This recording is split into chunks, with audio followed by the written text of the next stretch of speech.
श्री राम वृक्ष बेनीपुरी। रचना माटी की मूर्तें। भूमिका। ये माटी की मूर्तें। जब कभी आप गांव की ओर निकले होंगे, आपने देखा होगा किसी बड़ या पीपल के पेड़ के नीचे चबूतरे पर कुछ मूर्तें रखी हैं। माटी की मूर्तें। ये मूर्तें, न इनमें कोई खूबसूरती है न रंगीनी। फलतः बौद्ध या ग्रीक रोमन मूर्तियों के हम शेदाई यदि उनमें कोई दिलचस्पी न ले, उन्हें देखते ही मुंह मोड़ लें, नाक सिकोड़ लें, तो अचरज की कौन सी बात। किंतु इन कुरूप बदशक्ल मूर्तों में भी एक चीज़ है, शायद उस ओर हमारा ध्यान नहीं गया। वह है जिंदगी। ये माटी की बनी है, माटी पर धरी है, इसलिए जिंदगी के नज़दीक है, जिंदगी से सराबोर है। ये देखती है, सुनती है, खुश होती है, शाप देती है, आशीर्वाद देती है।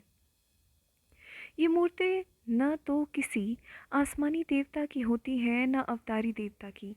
गांव की ही किसी साधारण व्यक्ति, मिट्टी के पुतले ने किसी असाधारण अलौकिक धर्म के कारण एक दिन देवत्व प्राप्त कर लिया, देवता में गिना जाने लगा और गांव के व्यक्ति व्यक्ति के सुख दुख का दृष्टा सृष्टा बन गया।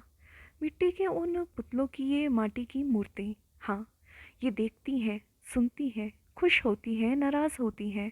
खुश हुई, संतान मिली, अच्छी फसल मिली, यात्रा में सुख मिला, मुकदमे में जीत मिली। इनकी नाराज़गी, बीमार पड़ गए, महामारी फैली, फसल पर ओले गिरे, घर में आग लग गई। ये ज़िंदगी के नज़दीक ही नहीं है, ज़िंदगी में समाई हुई है। इसलिए ज़िंदगी के हर पुजारी का सिर इनके नज़दीक आप ही आप झुका है।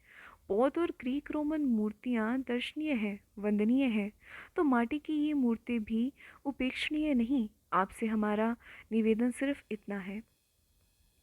आपने राजा रानी की कहानियाँ पढ़ी है, ऋषि मुनि की कथाएं बाँची है, नायकों और नेताओं की जीवनियों का अध्ययन किया है। वे कहानियाँ, वे कथाएं, वे जीवनियाँ कैसी मनोरंजक, कैसी प्रोज्वल, कैसी उत्साहवर्धक। हमें दिन दिन उनका अध्ययन, मनन, अनुशीलन करना ही चाहिए। किंतु क्या आपने कभी सोचा है, आपके गांव में भी कुछ ऐसे लोग हैं जिनकी कहानियाँ, कथाएं और जीवनियाँ राजा रानियों, ऋषि मुनियों, नायक नेताओं की कहानियों, कथाओं और जीवनियों से कम मनोरंजक, प्रोज्वल और उत्साहवर्धक नहीं। किंतु शकुंतला, वशिष्ठ, शिवाजी और नेताजी पर मरने वाले हम अपने गांव की बुधिया, बाल गोविंद भगत, बलदेव सिंह और देव की ओर देखने की भी फुर्सत कहाँ पाते हैं। हजारीबाग सेंट्रल जेल में के एकांत जीवन में अचानक मेरे गांव और मेरे ननिहाल के कुछ ऐसे लोगों की मूर्तें मेरी आंखों के सामने आकर नाचने और मेरी कलम से चित्रण की याचना करने लगी। उनकी इस याचना में कुछ ऐसा जोर था कि अंततः यह माटी की मूर्तें तैयार होकर रही। हाँ, जेल में रहने के कारण बैजू मामा भी इनकी पात में आ बैठे और अपनी मूरत मुझसे गड़वा ही ली। मैं साफ कह दूं, ये कहानियाँ नहीं हैं, जीवनियाँ हैं। ये चलते फिरते आदमियों के शब्द चित्र हैं। मानता हूँ कला ने उन पर पिचकारी की है, किंतु मैंने ऐसा नहीं होने दिया कि रंग रंग में मूल रेखाएं ही गायब हो जाएं। मैं उसे अच्छा रसोइया नहीं समझता जो इतना मसाला रख दे कि सब्जी का मूल स्वाद ही नष्ट हो जाए। कला का काम जीवन को छिपाना नहीं, उसे उभारना है। कला वह है जिसे पाकर जिंदगी निखर उठे, चमक उठे। डरता था सोने चांदी के इस युग में मेरी ये माटी की मूर्तें कैसी पूजा पाती हैं, किंतु इधर इनमें से कुछ जो प्रकाश में आई, हिंदी संसार ने उन्हें सिर आंखों पर लिया। यह मेरी कलम या कला की करामत नहीं, मानवता के मन में मिट्टी के प्रति जो स्वाभाविक स्नेह है, उसका परिणाम है। उस स्नेह के प्रति मैं बार बार सर झुकाता हूँ और कामना करता हूँ कुछ और ऐसी माटी की मूर्तें हिंदी संसार की सेवा में उपस्थित करने का सौभाग्य प्राप्त कर सकूं। दिवाली 1946। श्री राम वृक्ष बेनीपुरी। सबसे पहले हम देखेंगे जिसका शब्द चित्र वो है रज़िया। रज़िया। कानों में चांदी की बालियां, गले में चांदी का हैकल, हाथों में चांदी के कंगन और पैरों में चांदी की गुड़ाई। भरमाह की बूटेदार कमीज पहने, काली साड़ी के छोर को गले में लपेटे, गोरे चेहरे पर लटकते हुए कुछ बालों को संभालने में परेशान वह छोटी सी लड़की। जो उस दिन मेरे सामने आकर खड़ी हो गई थी। अपने बचपन में उस रज़िया की स्मृति ताज़ा हो उठी, जब मैं अभी उस दिन अचानक उसके गाँव में जा पहुँचा। हाँ, यह मेरे बचपन की बात है। मैं कसाई खाने से रस्सी तुड़ाकर भागे हुए बछड़े की तरह उछलता हुआ अभी-अभी स्कूल से आया था और बरामदे की चौकी पर अपना बस्ता स्लेट पटक कर मौसी से छठ में पके ठेकुए लेकर उसे कुतर-कुतर कर खाता हुआ ठेकी पर झूला झूलने का मज़ा पूरा करना चाह रहा था कि उधर से आवाज़ आई, "देखना बबुआ का खाना मत छू लेना।" और उसी आवाज़ के साथ मैंने देखा यह अजीब रूप रंग की लड़की मुझसे 2-3 गज आगे खड़ी हो गई। मेरे लिए यह रूप रंग सचमुच अजीब था। ठेठ हिंदुओं की बस्ती है मेरी और मुझे मेले पीठिए में भी अधिक नहीं जाने दिया जाता, क्योंकि सुना है बचपन में मैं एक मेले में खो गया था। मुझे कोई ओघड़ लिए जा रहा था कि गांव की एक लड़की की नज़र पड़ी और मेरा उद्धार हुआ। मैं बाप माँ का इकलौता, माँ चल बसी थी, इसीलिए उनकी इस एकमात्र धरोहर को मौसी आंखों में जुगो कर रखती। मेरे गांव में भी लड़कियों की कमी नहीं, किंतु न उनकी यह वेशभूषा न यह रंग रूप। मेरे गांव की लड़कियां कानों में बालियां कहाँ डालती, और भरभां की कमीज पहने भी उन्हें कभी नहीं देखा। और गोरे चेहरे तो मिले हैं, किंतु इसकी आंखों में जो एक अजीब किस्म का नीलापन दिखता है वह कहाँ। और समूचे चेहरे की काट भी कुछ निराली जरूर। तभी तो मैं उसे एकटक घूरने लगा। यह बोली थी रजिया की माँ, जिसे प्रायः ही अपने गांव में चूड़ियों की खचियाँ लेकर आते देखता आया था। वह मेरे आंगन में चूड़ियों का बाजार पसार कर बैठी थी और कितनी बहू बेटियां उससे घिरी हुई थी। मुंह से भाव साव करती और हाथ से खरीदारनियों के हाथ में चूड़ियां चढ़ाती वह सौदे पटाए जा रही थी। अब तक उसे अकेले ही आती जाती देखा था। हाँ, कभी कभी उसके पीछे कोई मर्द होता जो चूड़ियों की खांची ढोता। यह बच्ची आज पहली बार आई थी और न जाने किस बाल सुलभ उत्सुकता ने उसे मेरी ओर खींच लिया था। शायद वह यह भी नहीं जानती थी कि किसी के हाथ का खाना किसी के निकट पहुंचने से ही छू जाता है। माँ जब अचानक चीख उठी वह ठिठकी सहमी। उसके पैर तो वहीं बंद गए, किंतु इस ठिठक ने उसे मेरे बहुत निकट ला दिया, इसमें संदेह नहीं। मेरी मौसी झट उठी, घर में गई और 2 ठेकुए और एक कसार लेकर उसके हाथों में रख दिए। वह लेती नहीं थी, किंतु अपनी माँ के आग्रह पर हाथ में रख तो लिया, किंतु मुंह से नहीं लगाया। मैंने कहा, खाओ ना, क्या तुम्हारे घरों में ये सब नहीं बनते? छठ का व्रत नहीं होता? कितने प्रश्न, किंतु सबका जवाब न में ही, और वह भी मुंह से नहीं, जरा सा गर्दन हिलाकर। और गर्दन हिलाते ही चेहरे पर गिरे बाल की जो लटे हिल हिल उठती वह उन्हें परेशानी से संभालने लगती। जब उसकी माँ नई खरीदारनियों की तलाश में मेरे आंगन में से चली, रजिया भी उसके पीछे होली। मैं खाकर मुंह धोकर अब उसके निकट था, और जब वह चली जैसे उसकी डोर में बंधा थोड़ी दूर तक घिसटता गया।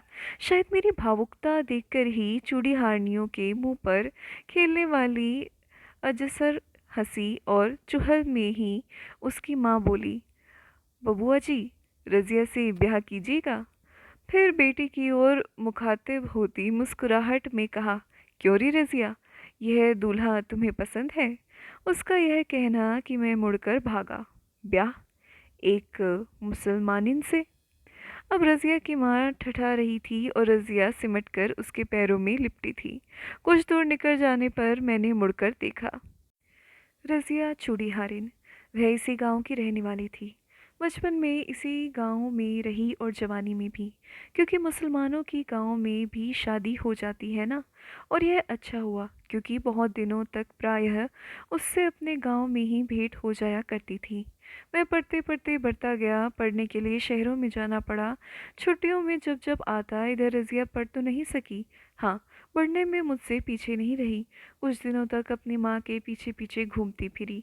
अभी उसके सर पर चूड़ियों की खचियाँ तो नहीं पड़ी, किंतु खरीदारिनों के हाथों में चूड़ियाँ पहनाने की कला वह जान गई थी। उसके हाथ मुलायम थे, बहुत मुलायम। नई बहुओं की यही राय थी। वे उसी के हाथ से चूड़ियाँ पहनना पसंद करती। उसकी माँ इससे प्रसन्न ही हुई। जब तक रज़िया चूड़ियाँ पहनाती वह नई नई खरीदारी ने फंसाती। रज़िया बढ़ती गई। जब जब भेंट होती मैं पाता कि उसके शरीर में नए नए विकास हो रहे, शरीर में और स्वभाव में भी। पहली भेंट के बाद पाया था वह कुछ प्रगल्भ हो गई है। मुझे देखते ही दौड़कर निकट आ जाती, प्रश्न पर प्रश्न पूछती। अजीब अटपटे प्रश्न। देखिए तो, ये नई बालियां आपको पसंद हैं? क्या शहरों में ऐसी ही बालियां पहनी जाती हैं? मेरी माँ शहर से चूड़ियाँ लाती है। मैंने कहा है वह इस बार मुझे भी ले चले। आप किस तरफ रहते हैं वहाँ? क्या भेंट हो सकेगी? वह बके जाती, मैं सुनता जाता। शायद जवाब की ज़रूरत वह भी नहीं महसूस करती। फिर कुछ दिनों के बाद पाया वह अब कुछ सकुचा रही है। मेरे निकट आने के पहले वह इधर उधर देखती और जब कुछ बातें करती तो ऐसी चौकन्नी सी कि कोई देख न ले सुन न ले। एक दिन जब वह इसी तरह बातें कर रही थी कि मेरी भौजी ने कहा, देखियो री रजिया, बबुआ जी को फुसला नहीं लीजियो। वह उनकी ओर देखकर हंस तो पड़ी, किंतु मैंने पाया उसके दोनों गाल लाल हो गए हैं और उन नीली आंखों के कोने मुझे सजल से लगे। मैंने तब से ध्यान दिया, जब हम लोग कहीं मिलते हैं बहुत सी आंखें हम पर भालों की नोक ताने रहती है। रज़िया बढ़ती गई, बच्ची से किशोरी हुई और अब जवानी के फूल उसके शरीर पर खिलने लगे हैं। अब भी वह माँ के साथ ही आती है, किंतु पहले वह माँ की एक छाया मात्र लगती थी। अब उसका स्वतंत्र अस्तित्व है और उसकी छाया बनने के लिए कितनों के दिलों में कसमसाहट है। जब वह बहनों को चूड़ियाँ पहनाती होती हैं, कितने भाई तमाशा देखने को वहाँ एकत्र हो जाते क्यों? बहनों के प्रति भ्रातृत्व भाव या रज़िया के प्रति अज्ञात आकर्षण उन्हें खींच लाता है। जब वह बहुओं के हाथ में चूड़ियाँ ठेलती होती, पतिदेव दूर खड़े कनखियों से देखते रहते हैं क्या? अपनी नवोढ़ा की कोमल कलाइयों पर क्रीड़ा करती हुई रज़िया की पतली उंगलियों को और रज़िया को इसमें रस मिलता है। पतियों से चूल्हे करने से भी वह बाज नहीं आती। बाबू बड़ी महीन चूड़ियाँ हैं, ज़रा देखिएगा कहीं चटक ना जाए। पतिदेव भागते हैं, बहुएं खिलखिलाती हैं। रज़िया ठट्ठा लगाती है। अब वह अपने पेशे में निपुण होती जाती है। हाँ, रज़िया अपने पेशे में भी निपुण होती जाती है। चूड़ीहारिन के पेशे के लिए सिर्फ यही नहीं चाहिए कि उसके पास रंग बिरंगी चूड़ियाँ हों, सस्ती, टिकाऊ, टटके से टटके फैशन की, बल्कि यह पेशा चूड़ियों के साथ चूड़ीहारिनों में बनाव, श्रृंगार, रूप, रंग, नाजो अदा भी खोजता है, जो चूड़ी पहनने वालियों को ही नहीं, उनको भी मोह सके जिनकी जेब से चूड़ियों के लिए पैसे निकलते हैं। सफल चूड़ीहारिन यह रज़िया की माँ भी किसी ज़माने में क्या कुछ कम रही होगी। खंडहर कहता है, इमारत शानदार थी। जो जो शहर में रहना बढ़ता गया, रज़िया से भेंट भी दुर्लभ होती गई और एक दिन वह भी आया जब बहुत दिनों पर उसे अपने गांव में देखा। पाया उसके पीछे एक नौजवान चूड़ियों की खांची सर पर लिए है। मुझे देखते ही वह सहमी, सुकड़ी और मैंने मान लिया यह उसका पति है, किंतु तो भी अनजान सा पूछ ही लिया, इस जमूरे को कहाँ से उठा लाई है रे? इसी से पूछिए, साथ लग गया तो क्या करूं? नौजवान मुस्कुराया। रज़िया भी हंसी, बोली, यह मेरा खाबिंद है मालिक। खाबिंद बचपन ही की उस पहली मुलाकात में उसकी माँ ने दिल लगी में जो कह दिया था, न जाने वह बात कहाँ सोई पड़ी थी। अचानक वह जगी और मेरी पेशानी पर उस दिन शिकन ज़रूर उठ आए होंगे, मेरा विश्वास है। और एक दिन वह भी आया कि मैं भी खाबिंद बना। मेरी रानी को सुहाग की चूड़ियाँ पहनाने उस दिन यही रज़िया आई। और उस दिन मेरे आंगन में कितनी धूम मचाई इस नटखट ने। यह लूँगी वह लूँगी और ये मुँह मांगी चीज़ें नहीं मिली तो वह लूँगी कि दुल्हन टापती रह जाएगी। हट हट, तो बबुआ जी को ले जाएगी तो फिर तुम्हारा यह हसन क्या करेगा? फौजी ने कहा। यह भी टापता रहेगा बहुरिया, कहकर रज़िया ठट्ठा मारकर हंसी और दौड़कर हसन से लिपट गई। ओहो मेरे राजा, कुछ दूसरा न समझना। हसन भी हंस पड़ा। रज़िया अपनी प्रेम कथा सुनाने लगी। किस तरह यह हसन उसके पीछे पड़ा, किस तरह झंझटें आई, फिर किस तरह शादी हुई और वह आज भी किस तरह छाया सा उसके पीछे घूमता है। न जाने कौन सा डर लगा रहता है इसे। और फिर मेरी रानी की कलाई पकड़कर बोली, मालिक भी तुम्हारे पीछे इसी तरह छाया की तरह डोलते रहे दुल्हन। सारा आंगन हंसी से भर गया था और उस हंसी में रज़िया के कानों की बालियों में अजीब चमक भर करती थी। मुझे ऐसा ही लगा था। जीवन का रथ खुरदरे पथ पर बढ़ता गया, मेरा भी, रज़िया का भी। उसका पता उस दिन चला जब बहुत दिनों पर उससे अचानक पटना में भेंट हो गई। यह अचानक भेंट तो थी, किंतु क्या इसे भेंट कहा जाए? मैं अब ज़्यादातर घर से दूर ही रहता। किसी एक आध दिन के लिए घर गया तो शाम को गया, सुबह भागा। तरह तरह की जिम्मेदारियां, तरह तरह के जंजाल, इस तरह पटना में था। यूँ कहिए पटना सिटी में एक छोटे से अखबार में था, पीर बावर्ची भिश्ती की तरह। यूँ जो लोग समझते हैं कि मैं संपादक ही हूँ, उन दिनों न इतने अखबार थे न इतने संपादक, इसलिए मेरी बड़ी कदर है। यह मैं तब जानता जब कभी दफ्तर से निकलता, देखता लोग मेरी ओर उंगली उठाकर फुसफुसा रहे। लोगों का मुझ पर ध्यान, मुझे हमेशा अपनी पद प्रतिष्ठा का ख्याल रखना पड़ता। एक दिन मैं चौक के एक प्रसिद्ध पान वाले की दुकान पर पान खा रहा था। मेरे साथ मेरे कुछ प्रशंसक नवयुवक थे। एक दो बुजुर्ग भी आकर खड़े हो गए। हम पान खा रहे थे और कुछ चुगली चल रही थी कि एक बच्चा आया और बोला, बाबू वह औरत आपको बुला रही। औरत बुला रही? चौक पर? मैं चौंक पड़ा। युवकों में थोड़ी हलचल, बुजुर्गों के चेहरे पर एक रहस्यमय मुस्कान भी मुझसे छिपी न रही। औरत? कौन? मेरे चेहरे पर गुस्सा था। वह लड़का सिटपिटाकर भाग गया। पान खाकर जब लोग इधर उधर चले गए, अचानक पाता हूँ मेरे पैर उसी ओर उठ रहे हैं जिस ओर उस बच्चे ने उंगली से इशारा किया था।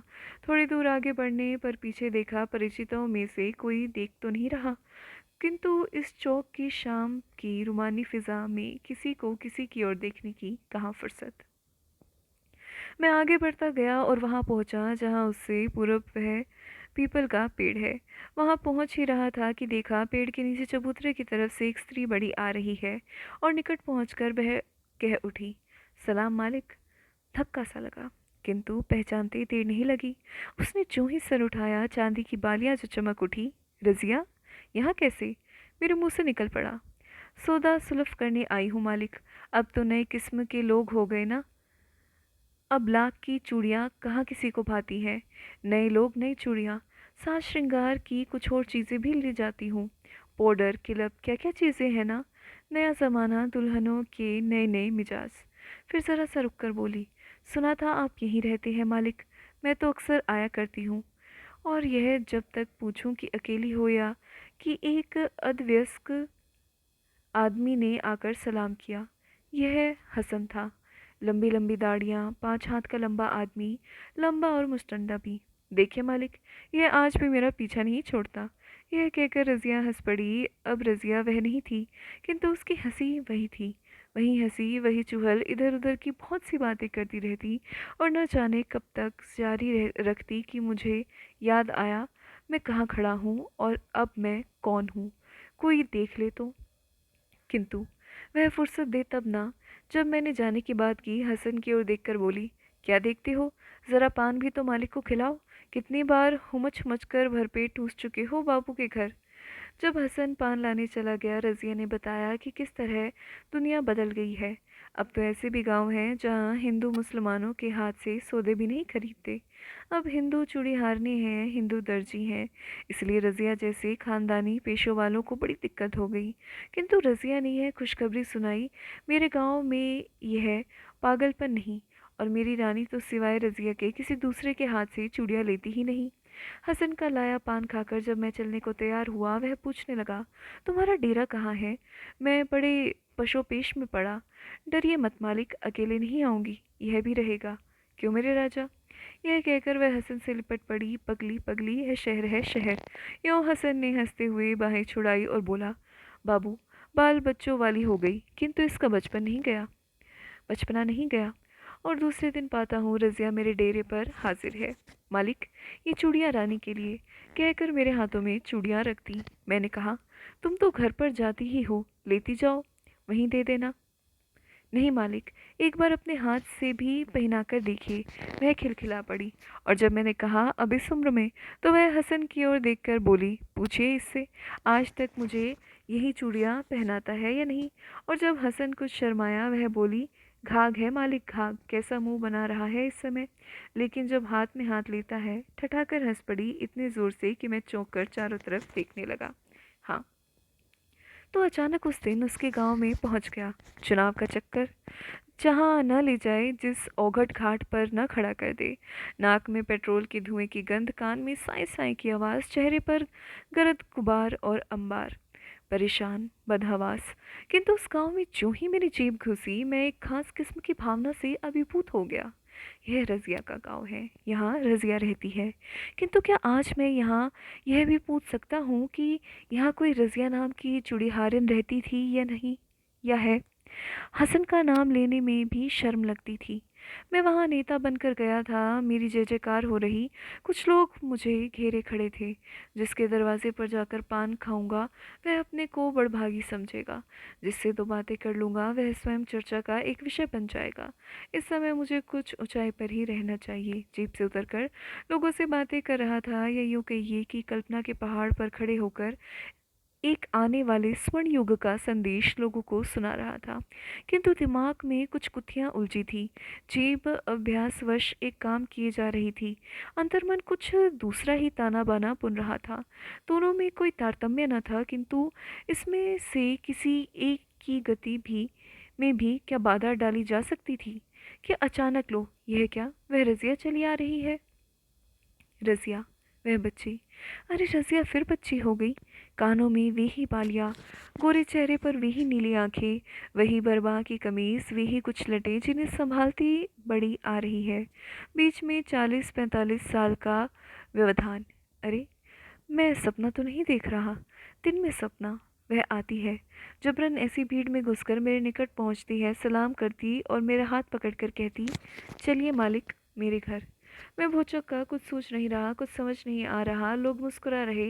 नेताजी, आज आपकी कलई खुलकर रही। नहीं, यह सपना है कि कानों में सुनाई पड़ता कोई कह रहा है, कैसी शौक लड़की। और दूसरा बोला, ठीक अपनी दादी जैसी। और तीसरे ने मेरे होश की दवा दी। यह रज़िया की पोती है बाबू। बेचारी बीमार पड़ी है, आपकी चर्चा अक्सर किया करती, बड़ी तारीफ करती है। बाबू फुर्सत हो तो ज़रा देख लीजिए, न जाने बेचारी जीती है या। मैं रसिया के आंगन में खड़ा हूँ। ये छोटे छोटे साफ सुथरे घर, यह लिपा पुता चिक्कन ढूर ढूर आंगन, भरी पूरी गृहस्थी, मेहनत और दयानत की देन। हसन चल बसा है, किंतु अपने पीछे 3 हसन छोड़ गया।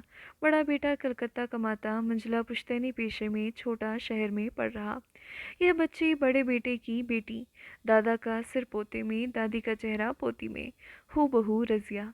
यह दूसरी रजिया मेरी उंगली पकड़े पुकार रही, दादी, ओ दादी, घर से निकल, मालिक दादा आ गए। किंतु पहली वह रजिया निकल नहीं रही। कैसे निकले? बीमार के मैले कुचैले कपड़े में मेरे सामने कैसे आवे? रजिया ने अपनी पोती को भेज तो दिया, किंतु उसे विश्वास न हुआ कि हवा गाड़ी पर आने वाले नेता अब उसके घर तक आने की तकलीफ कर सकेंगे। और जब सुना मैं आ रहा हूँ तो बहुओं से कहा, ज़रा मेरे कपड़े तो बदलवा दो, मालिक से कितने दिनों पर भेंट हो रही है ना। उसकी दोनों पतोहुएं उसे सहारा देकर आंगन में ले आई। रजिया, हाँ, मेरे सामने रजिया खड़ी है, दुबली पतली, रूखी सूखी। किंतु जब नज़दीक आकर उसने मालिक सलाम कहा, उसके चेहरे से एक क्षण के लिए झुर्रियाँ कहाँ चली गई, जिन्होंने उसके चेहरे को मकर जाल बना रखा था। मैंने देखा उसका चेहरा अचानक बिजली के बल्ब की तरह चमक उठा, और चमक उठी वे नीली आंखें जो कोटरों में धंस गई थी। और अरे, चमक उठी है आज फिर भी चांदी की बालियां, और देखो, अपने को पवित्र कर लो। उसके चेहरे पर फिर अचानक लटक कर चमक रही हैं वे लटे, जिन्हें समय न धो पहुँचकर शुभ्र श्वेत बना दिया है। अब हमने जाना रज़िया के बारे में, और अगले भाग में हम पढ़ेंगे बलदेव सिंह को।